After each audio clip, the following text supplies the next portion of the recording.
And then I think I'm just going to copy this guy.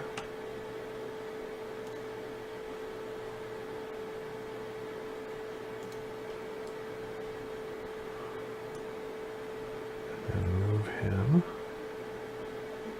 into place because we know he's pretty well centered. And we'll move it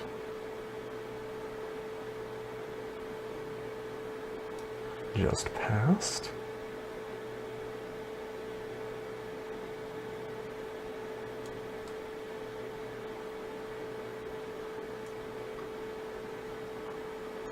Make sure I've got the right one there.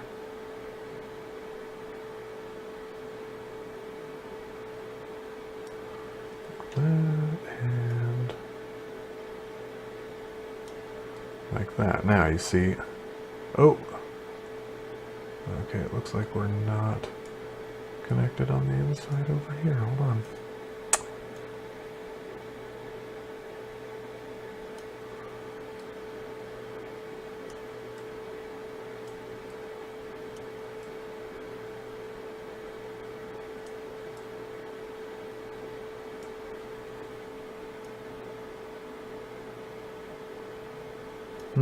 All right, well, let's get a little more sensitive here, because I want this to be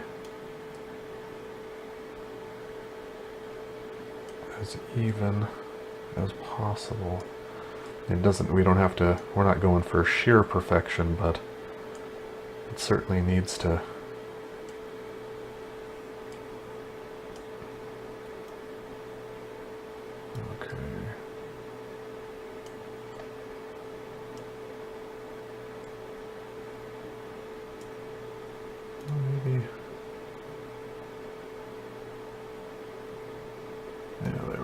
on the outside.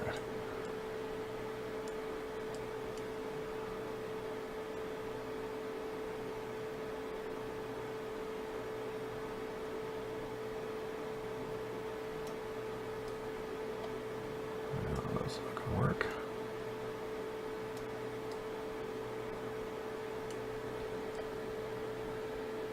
I don't know, what do we think? Does that look... Does our little track get thin at spots? Can't really tell too well.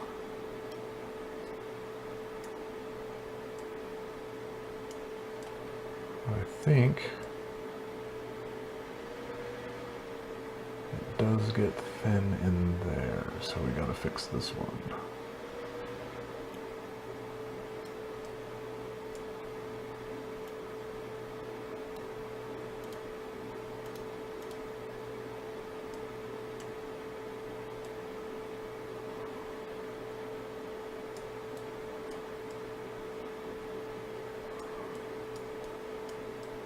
Yeah, you see, it's almost not perceptible, but it gets, it's thicker on this side than it is on this one, so I need to figure out what is doing that.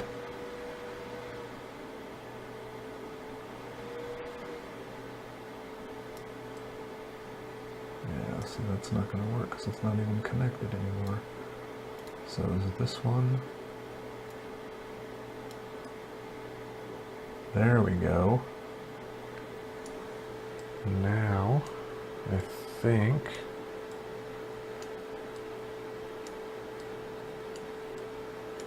Yeah, there we go. That's what I was looking for.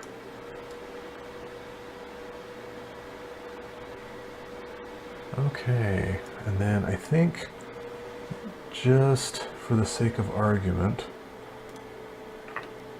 and because I don't know how this is going to work, I'm going to go a little bit taller on the inside. Not too much, just a, well, more than a 32nd. Let's go, there we go.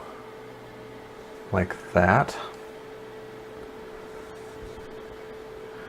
And then,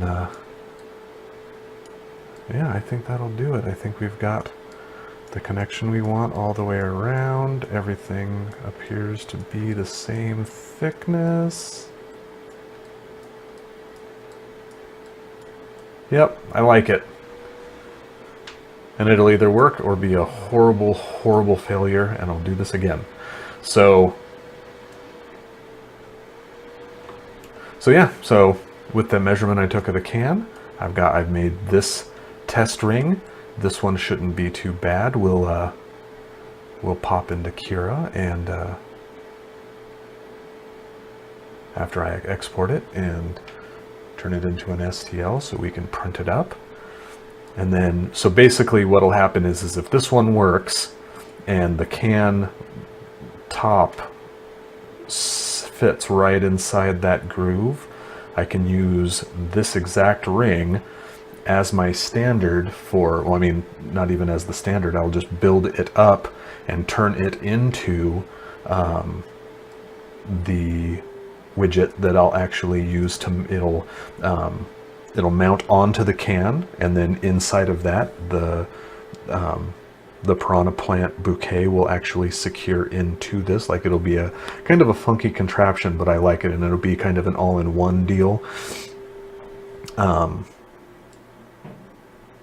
And yeah, so we'll see how it goes. Let's export this. There we are. As an everything as an STL.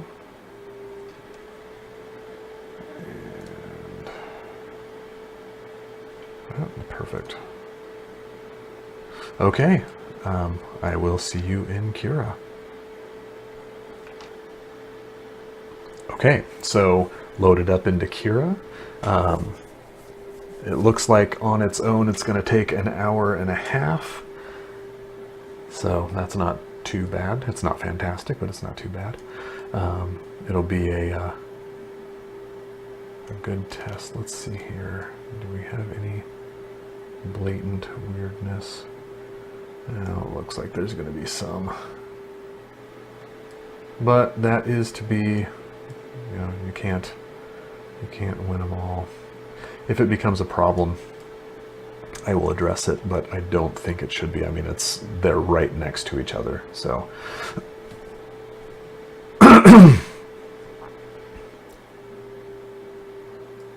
So yeah, I don't foresee any major issues. So let's go ahead with that. Let's do our settings here. Well, let's see here. Let's see what we can't do about making this time go down a little bit.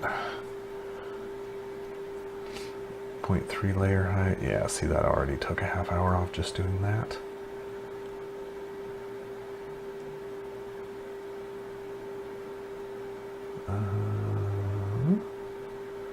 Okay, well, let's see how this layers out.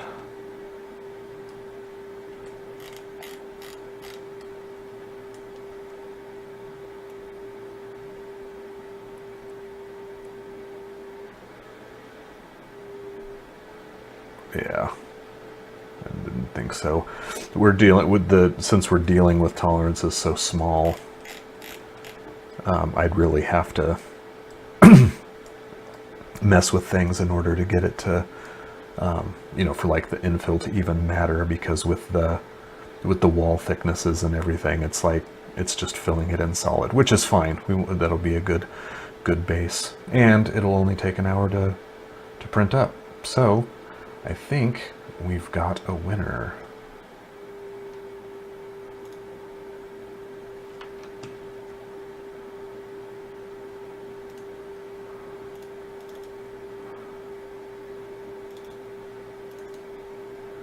So yeah.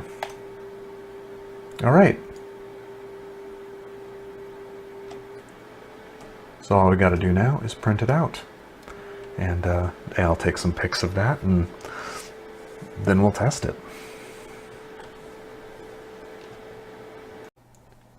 All right, so the 3D print is just underway. You can see it's still putting in the very first layer right now. And it actually chose a really interesting way to go about it. And actually it wasn't even until I started printing it that I noticed that, well, if you can see it here a bit better, how, see this line here, this is actually it building up the inner ring of the 3 rings that I made. So So what happened was there's just, you know, a hair's width of separation between that inner one and then the outer ones. So this is actually the two outer rings, and this is the inner ring. Fortunately, because they were so close together, and I had the settings on the 3D printer not super accurate, because there's different ways you can increase how accurately it extrudes the plastic. But I just wanted this one to be kind of quick and dirty. I wanted the sizes to be right, but I wasn't, or right-ish, but I wasn't too concerned about it being, you know, pristinely perfect. So, so you can see here, after it's gotten, this is about halfway through, that that inner ring ended up melding together with it anyway, and it was just fine. But you can see here that it was on a completely different track. Like, see, even though this one's elevated, you can see how it melds better with it, where there's this, like, I don't know, it isn't quite right. And so, but yeah, no, it was, I thought it might be a bad thing. It ended up not being a bad thing, so that was cool. One thing I did notice while this thing was printing, though, is that whenever, and I'd noticed it on prints I've done before, but this one, I mean, since it is exactly what I'm talking about, it seemed to be so much more obvious. When the 3D printer does circular shapes like this, even though it's not exactly circular, it's close enough that the motors make a really unique music, I would say. And so I recorded some of it, and I will include that video now so you can see what it's doing and then actually hear it as well. And I apologize, there's going to be a lot of white noise, because this is a fan here, there's a fan on the side, the control box has a fan, the battery brick that I have it plugged into has a fan, so there's quite a bit of white noise, but you can hear this song that I'm talking about over the top of it. So here, check this out.